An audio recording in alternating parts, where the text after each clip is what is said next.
नमस्कार। चलिए आज भारत के भूगोल को एक नए नजरिए से समझते हैं। ये एक तरह की विजुअल स्टडी गाइड है जिसमें हम खास तौर पर देखेंगे शानदार हिमालय और विशाल उत्तरी मैदानों को। तो आज हम क्या-क्या देखने वाले हैं? सबसे पहले हिमालय का एक इंट्रोडक्शन लेंगे, फिर ये जानेंगे कि ये बने कैसे।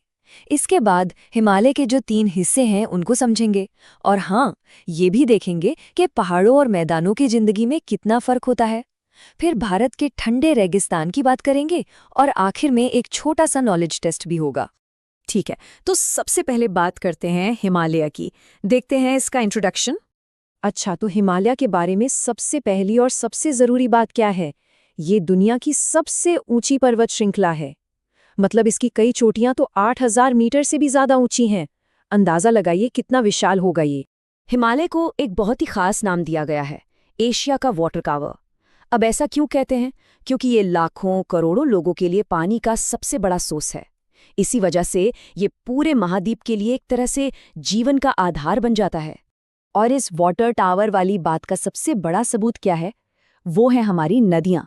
गंगा, सिंधु, ब्रह्मपुत्र, ये सारी बड़ी नदियां हिमालय से ही तो निकलती हैं और ये पूरे उपमहाद्वीप को सींचती हैं, जीवन देती हैं। तो ये बात याद रखने वाली है कि हिमालय सिर्फ पहाड़ नहीं है, ये तो जीवन का स्रोत है। अच्छा, अब आते हैं एक बहुत ही दिलचस्प सवाल पर। आखिर ये इतने बड़े बड़े पहाड़ बने कैसे? इनकी कहानी भी कमाल की है। इसके लिए हमें लाखों साल पीछे जाना होगा।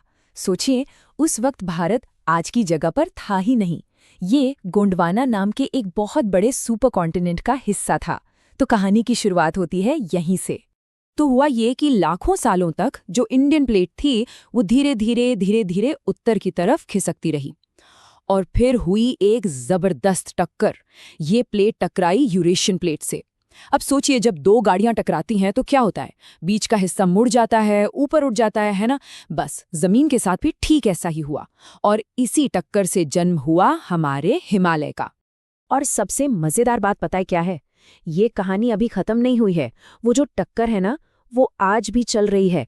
इंडियन प्लेट आज भी यूरेशियन प्लेट को धक्का दे रही है और इसी वजह से हिमालय हर साल थोड़ा थोड़ा और ऊंचा होता जा रहा है ना कमाल की बात?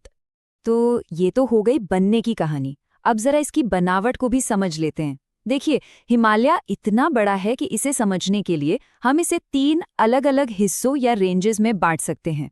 ये टेबल देखिए, इससे सब कुछ साफ हो जाएगा। सबसे ऊपर जो सबसे ऊंची रेंज है वो है हिमाद्री। यहाँ हमेशा बर्फ जमी रहती है।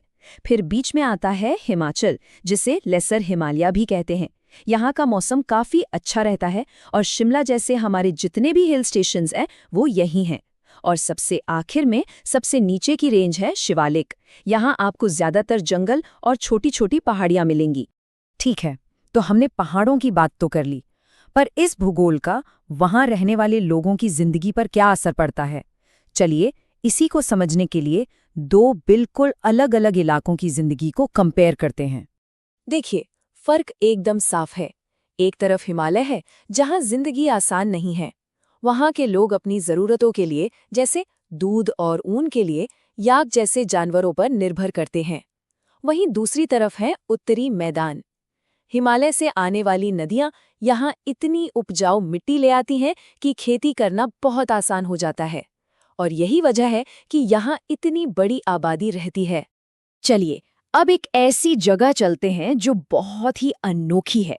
एक ऐसा रेगिस्तान जो गर्म नहीं बल्कि बर्फीला है। हम बात कर रहे हैं लद्दाख की।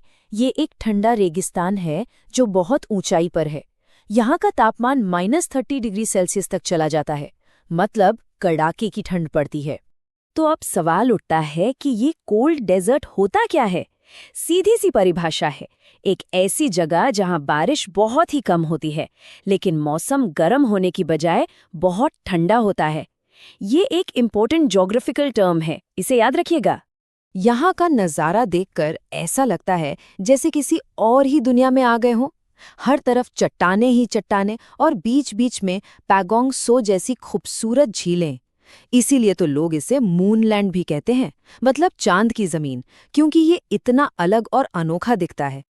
चलिए, अब तक हमने जो भी सीखा है उसे टेस्ट करने का टाइम आ गया है।